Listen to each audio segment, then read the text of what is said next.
क्या आप जानते हैं धन्यवाद कहने का भी एक आध्यात्मिक क्रम होता है। इस पर निर्भर करता है कि हमारे शरीर की ऊर्जा कितना संतुलन में है। ये वीडियो उन लोगों के लिए आई ओपनर है जिन्होंने कभी रेकी सीखा था, लेकिन जब अपेक्षाकृत उनको फल नहीं मिला तो उन्होंने बीच में से छोड़ दिया। वो भी देखें कि कहीं ऐसा तो नहीं कि थैंक्स गिविंग के जो क्रम है उसको कहीं ना कहीं उन्होंने भंग किया है। ध्यान रखें, अगर क्रम टूटे तो इसका असर भी छूटे। नमस्कार दोस्तों, आज हम बात करेंगे रेकी थैंक्स गिविंग के सही क्रम के बारे में। एक ऐसा क्रम जो न केवल धन्यवाद की भावना को सशक्त करता है बल्कि आपकी ऊर्जा को भी संतुलन में रखता है।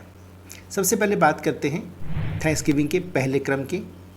उसमें आते हैं माता पिता, क्योंकि हमारे जीवन का जो सत्व है उसका पहला जो स्रोत है वो माता पिता ही हैं, उनकी वजह से ही हम हैं।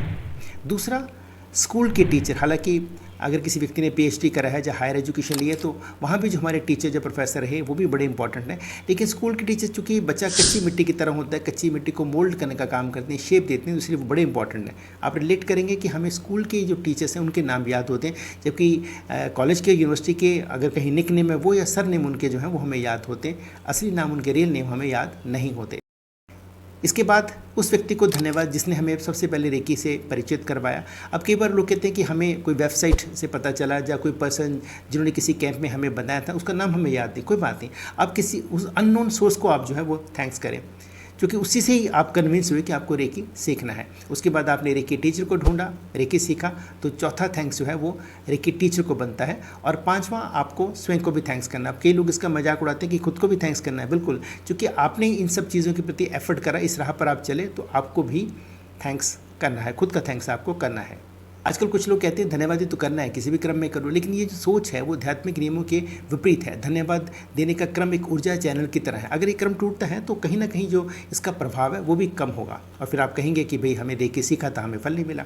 और दूसरी बात है, हमारी संस्कृति भी हमें यही सिखाती है। अब शादी के समय देखें, अगर कोई नववधु है, दुल्हन है, कभी ससुराल में जाती है तो उसको भी जब आशीर्वाद लेने के लिए बोला जाता है, सबसे पहले कहा जाता है ये हमारे दादा दादी हैं या एल्डर हैं या जेठ जी हैं, नंदोई हैं, ठीक है। हाँ, अगर यहाँ पर कोई पंडित बैठे हुए हैं, ठीक है, जिसने पूजा विधि विधान से शादी करवाई थी, तो उसका जो स्थान है, क्योंकि उसको ब्रह्म स्थान माना जाता है, ब्रह्मा का रूप माना जाता है, उसको फिर पहले चरण स्पर्श करना होता है। तो कहने का तात्पर्य ये है कि एक प्रॉपर सीक्वेंस है हमारे जो सनातन परंपरा है उसमें भी जो है वो क्रम दिया गया है कि आपने किस क्रम में हमने जो है वो थैंक्स गिविंग करना है।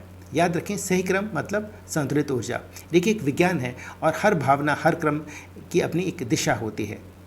अगर आप इस वीडियो से जुड़ाव अनुभव करते हैं तो मेरे चैनल को लाइक करें, सब्सक्राइब करें और शेयर जरूर करें। अगर अभी भी आपको लगता है कि आपने रेकी सीखा है और इस क्रम में आपको थोड़ा और जानकारी चाहिए, आप मुझे DM कर सकते हैं। कंसल्टेंसी बिल्कुल फ्री रहेगा। धन्यवाद।